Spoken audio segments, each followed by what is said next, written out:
Et le truc de Fred, c'est de jouer sur les mots. Ça le fait kiffer, ça joue sur les mots. Parfois même, ça le rend complètement dingue, voire maboule. J'aime bien ce mot, maboule. Merci, Charlotte. Il y a des noms comme ça qui sont évocateurs. Même si tu n'as pas la radio, même si depuis longtemps tu as tourné la télé vers le mur, ces noms te parlent. Et Laurence, votre nom parle, il parle même beaucoup, tellement d'ailleurs que j'ai passé une nuit blanche. Et ce matin, Charlotte, comprenant pourquoi j'avais l'œil en berne, me lancia un drôle de regard. Ah oui, je balance, hein. Je balance et je veux qu'on comprenne que je vis une vie de dingue ici.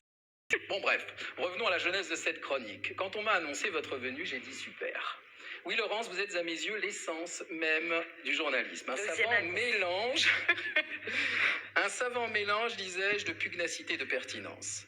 Ce n'est pas un hasard si à l'évocation de votre nom, je me suis senti pousser diesel. Je suis parti sur les chapeaux de roue, j'ai klaxonné mes mots pour les réveiller, poliché mes verbes avant de les utiliser, garé mes compliments par choc contre par choc, et je me suis dit, il n'y a plus qu'à a, mon petit Fred, face à une orfèvre, il faut ciseler tes phrases. C'est la même chose que rédiger impressionniste. Et boum, l'angoisse.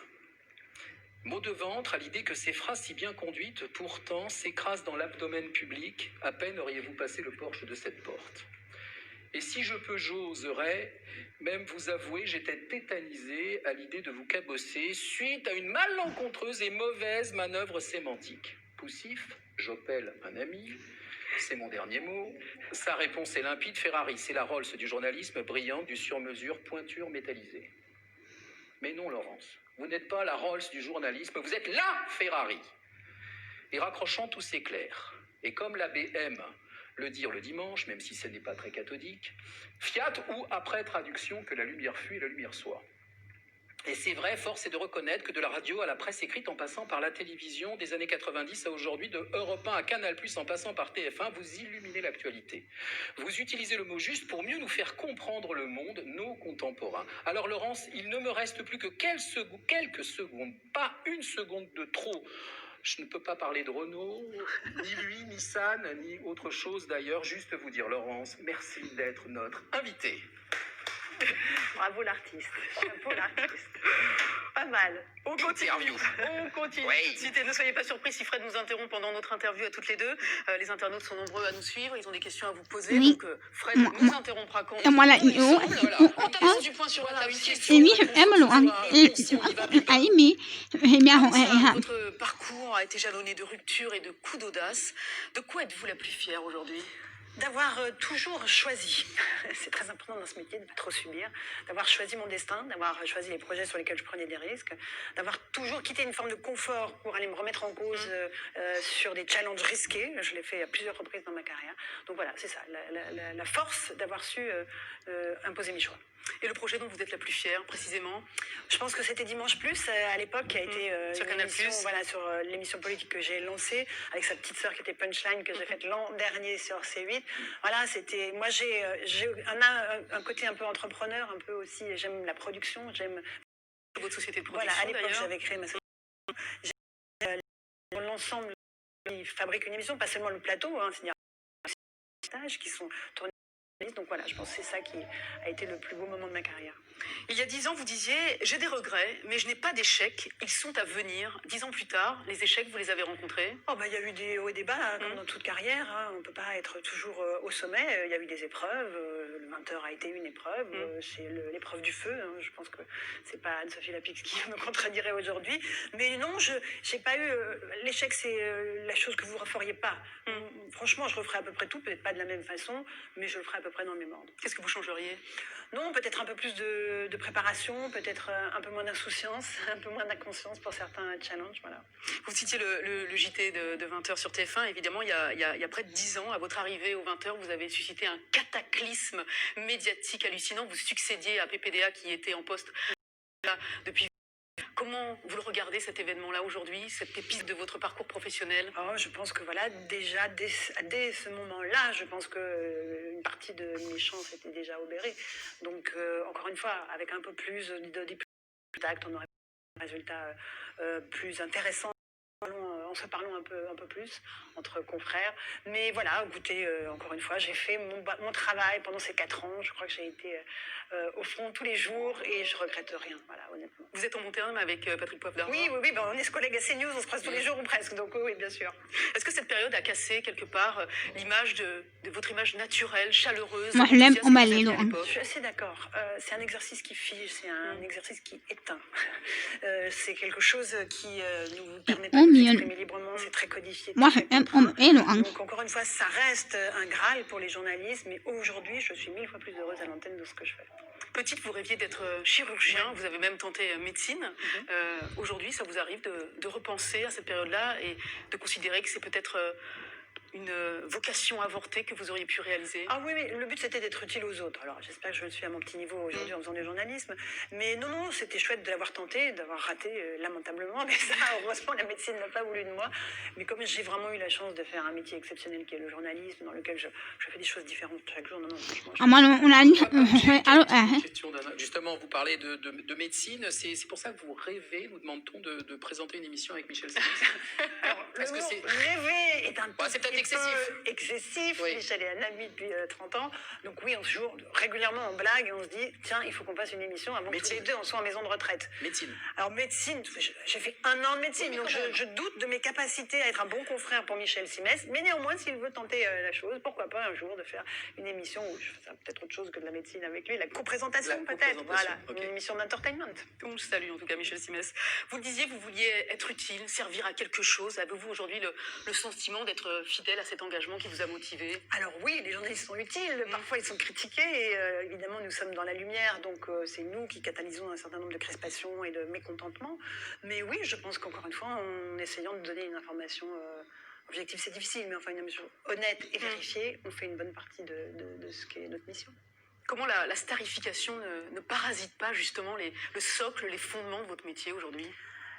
Oh bah, elle ne touche pas tout le monde quand même, la starification. Il y a très En tout cas, peu elle vous de touche. journalistes qui subissent cette exposition aussi massive que l'est un 20 Vous faites partie, vous, des people aujourd'hui de la télévision. Ah, j'aime pas ce mot-là, évidemment, Ouais. parce que moi je suis journaliste et c'est ce qui a marqué sur ma carte de presse. Donc, Malgré c'est vous, ce on va dire, métier-là que alors. je fais aujourd'hui, comme je l'ai fait hier, que je ferai demain.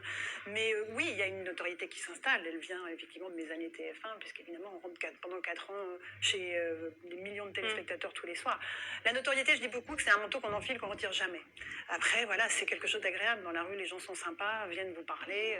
Il y a des contraintes, il y a des côtés très désagréables qui sont la presse people, la presse à scandale, mais il y a aussi toute la partie rencontre et partage avec les autres qui est très agréable. Et vous avez toujours gardé les pieds sur terre. Oui, je crois, mais ça tient à mon Oui, entourage, à ma famille, à ceux qui sont autour de moi. Justement, comment vous la vivez, vous, la notoriété?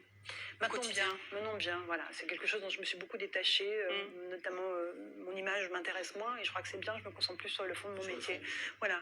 Mais on apprend, encore une fois, ça fait bientôt 25 ans que je fais ce métier, donc, et je l'ai fait en commençant par la radio, vous l'avez souligné. Donc, encore une fois, la voix, c'est autre chose que l'image et il y a quelque chose de plus authentique en radio. Et c'est très bien que j'ai fait 10 ans en radio avant d'arriver en télé.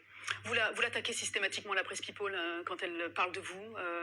Comment vous gérez justement ce rapport entre ce qu'attendent de vous le public, ce que souhaite savoir de vous le public et ce que vous voulez leur en donner? Moi, je l'aime au Mali, Laurent. Il y a Et le droit à la vie privée, le droit à la vie privée. au Mion, je Le droit l'aime et. entre nous, donc il n'y a pas de raison que ce ne soit pas la même chose pour moi.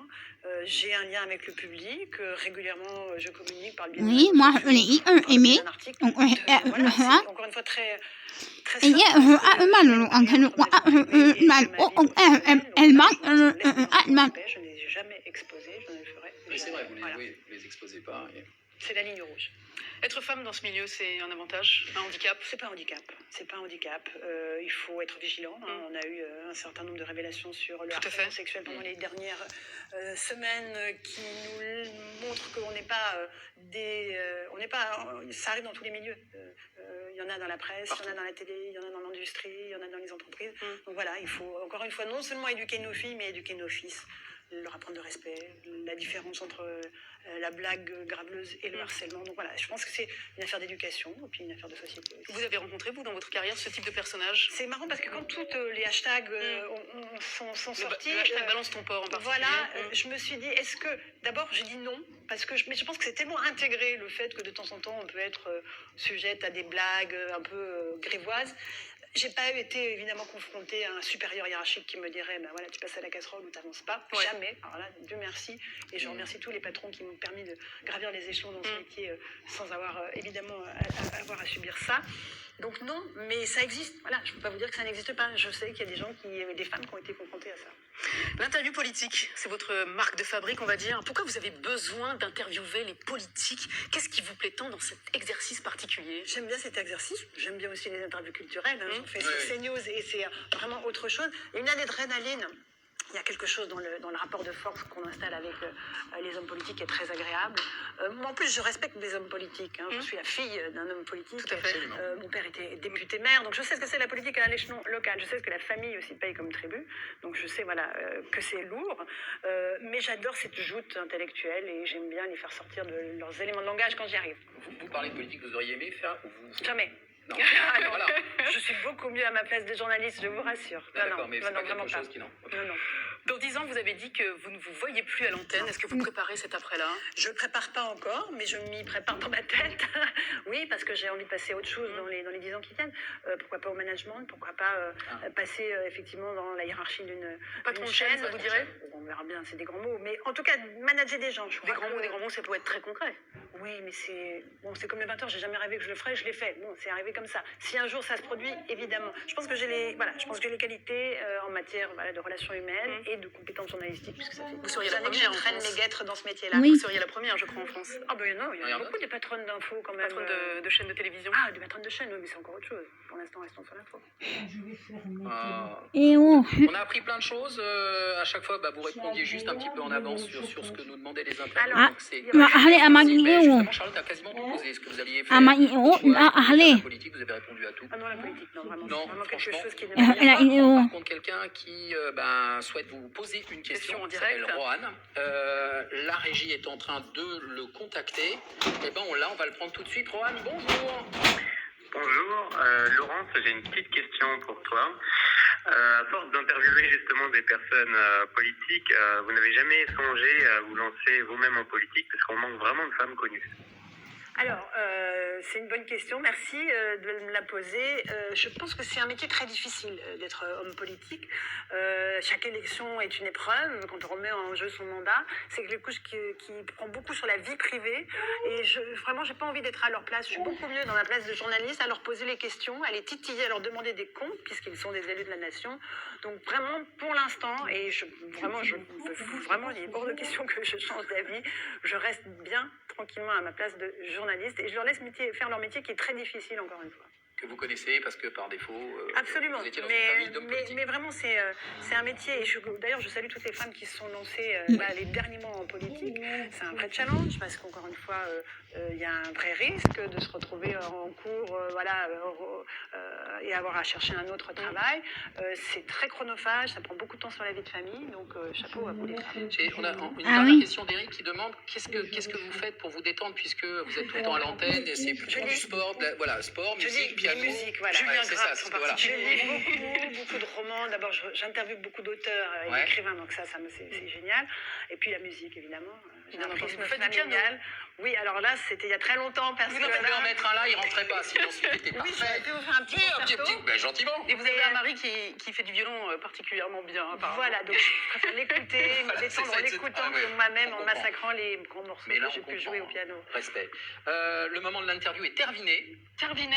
C'est terminé. Terminé. Et oui, effectivement, il est terminé. On passe tout de suite à la deuxième partie de cette émission, jingle.